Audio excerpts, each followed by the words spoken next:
Hey everyone, long time no see. Welcome back. I hope everybody's doing well. In today's vlog, I would like to address, the typical questions I've been receiving during my hiatus and, what I've been up to and answer some frequently asked questions. The first one being, where have you been? And the answer is, I've been around in KL, as usual. But right at this moment, I'm in Kuantan on vacation with my husband. So that's the big news in my life. I got married in July last year during one of the strictest MCO in Malaysia. You want to come and say hi so everybody knows that, if you've seen all my videos, you'll know this is Hamizan. Yeah, so we got married. And I've been adjusting to married life and moving house. So this vacation is just to get away from everything because it's been quite a stressful period, especially trying to move during lockdown because of COVID. The wedding was very small. And actually, it wasn't small. It was a non-existent wedding. It was just we went to an office, a religious office, signed some documents, and then we're done. I like small weddings because I saved a lot of money because a Malay wedding typically invites anywhere between 500 to 2,000 guests. And you can imagine the financial commitments or repercussions and the stress that comes from trying to organize such a large event. I might talk about it some other time on a different vlog. But anyway, it was a small wedding. I liked it. I only spent like 70 ringgit on fresh flowers. That's it. And I just wore whatever I had for my wedding dress, as you can see in this photo. My closest families and friends were there, but during the religious ceremony, the signing and everything, only Hamizan, my husband, and my dad, the wali, the person who's giving me away, were allowed. So my mom was not allowed in the room, which makes me really, really sad. But hey, everybody has to make sacrifices, and mine's a small one as far as MCO goes. I think I'll just stop there for question number 1, and I'll talk about it more in future videos. Question number 2, will I still make Malay videos? And the answer is yes, because I did promise to make up until 100 lessons for for my Malay channel, and I am not giving up. And after 100 videos, I will still continue. It's just that I'm thinking of several other kinds of videos, Malay lessons related, but I'm gonna mix it up a bit. Generally, right now, I think I have 3 kinds of Malay videos that I want to make, which is currently in production. The first one are the usual lessons, the quite boring ones. Second is dictionary videos. I have this ambition of uploading the entirety of the Malay dictionary online onto my channel, so you'll have like an online resource for Malay to English dictionary, based on my perspective, if that makes any sense. And the third one is me translating Malay songs, because I really had fun doing it for dollar videos. And some I don't know if it's adventure or whatever, but some videos of me going out and exploring places like here in Kuantan. I'm at this very nice cafe called Kula Cakes by Lilawadi. The mango cake is amazing, so I highly recommend coming to this cafe. And I'm usually quite stingy with my reviews, so trust me on this one. The cheesecake is really light and non-offensive, and it's perfect. 5 stars for the mango cake. Yeah, so adventure videos on me going out. And then I'm also thinking of, is that your mask? Was it? Yeah. Oh no. If it's dirty, don't worry, we'll get a different one.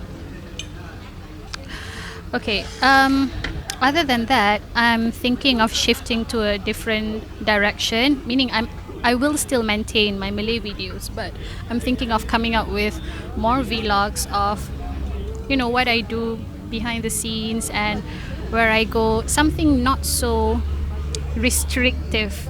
You know how my videos are like, they're very boring. They're extremely informative, but I'm trying to see my YouTube channel as a business from now on. So I'm trying to go into a direction where I can get more viewers without compromising what I feel is important, that is helping people and showing people stuff and giving them loads and loads of information. And I think one way I can do that is by, actually, no, I don't know. I'll just be exploring. So you'll be seeing different types of videos coming from me, and I would like to gauge my viewers' reaction to it. So yeah, this is just me exploring. Yeah, you'll see them in due time. Question number 3. Am I giving online lessons, meaning one-on-one lessons? And the answer is no, or no longer. I did experiment with taking 1, 2, 3 students online last time, but one at a time, and it stresses me out a lot. I don't think, I mean, I could, it's just that the kind of preparation that I try to put into being an online teacher is just, it was overwhelming for me, and I'm much more comfortable making videos that everybody can watch rather than spend an inordinate amount of time preparing materials, tailoring it to individual students, and then giving it online, 1 hour at a time, once a week, or however many times they want. I think it's not very efficient in terms of time for me, so I will not be giving one-on-one online Malay lessons to people from now on going forward. Yeah, I haven't made videos in such a long time, so I'm quite flustered right now. What else? Do you not have a podcast? Right, podcast. So several people have emailed me asking about podcast, and to be honest, I'm not too sure what they are, other than them being audio files that you can upload to, what are places where people listen to podcasts? SoundCloud ke? iTunes. Yeah, you see, I know nothing about podcast, but I'm assuming it's something like my Malay lessons, but audio version, so that you can listen to it while you're exercising or driving or whatever, right? The thing is, I don't have time to make a separate one, and if I just simply turn my videos into an audio file, some of my videos are really crappy. The audio is just, oh my god. And I use a lot of visual visual aid in my videos, so I feel like it might not really make sense to people to just listen to audio if I just convert them from video to audio. I mean, I can do that if that's what you want. I totally can, but to make a separate one where I can teach people Malay without visual aid is a completely separate thing, which will be very time consuming as well.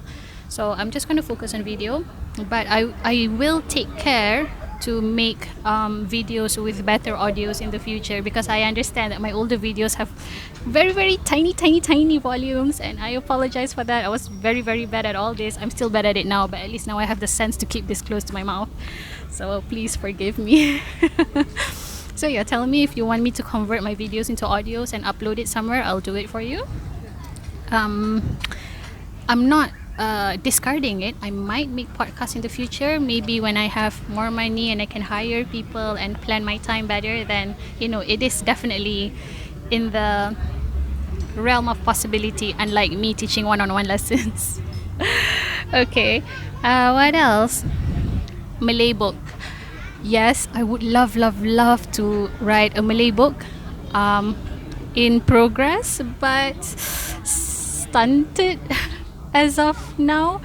I'm so sorry, I'm so bad with time management, but I would really like to publish a book, and you'll be the first to know the moment I do, because I'll be so excited I cannot keep it to myself.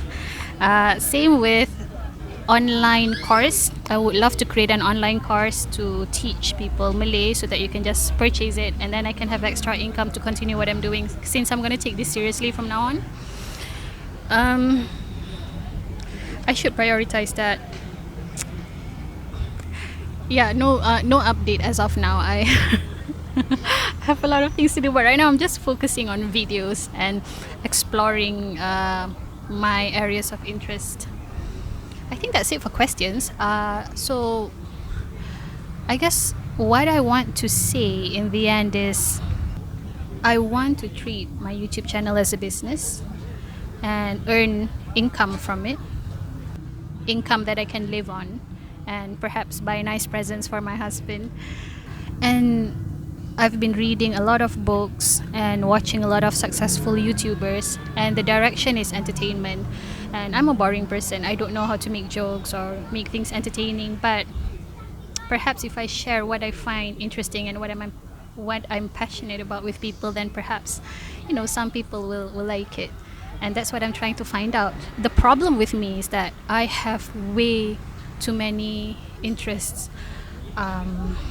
And I listed down everything that I could possibly talk about for a video or for a YouTube channel, and there were too many and I couldn't decide on one, which is why I'm gonna continue making these vlog style videos, talk about different things, and then I can get a feel of what I like doing most. It could be everything. I'll figure out a way. So I might make a video of me cooking. I'm not super good at it, but I try to cook for Hamizan and give him something to bring to work. I like real estate, I like finance, I like drawing, I like writing, I like books, I like travel, I like talking about communication, interview skills. It's so many gadgets even related to YouTubing and vlogging. So I don't know, I might hit on something. And because to be a successful YouTube channel, I have to be extremely passionate and interested in what I'm doing. This is the reason why I'll be doing a lot of exploration going forward. Yeah, I think I've said enough. I don't want this video to be too long. Yeah. Oh, right, another question that I have not addressed. Question number 4, 5, I can't remember. Why was I gone for so long? And the answer is I wouldn't say burnt out, but I was close to burnout. And I know that I disappeared for a long time last time, and then I came back and made several videos, and then I disappeared again. And I was trying so hard to keep up the quality and come up with good topics to talk about, that I felt really, really stressed out, and I felt myself starting to resent the YouTube channel. So me disappearing is my way of protecting my interest and my YouTube channel from myself, because when I go in a direction, I go really strong and I don't know how to pull back. So I'm trying to practice some self-control from now on. So many New Year resolutions.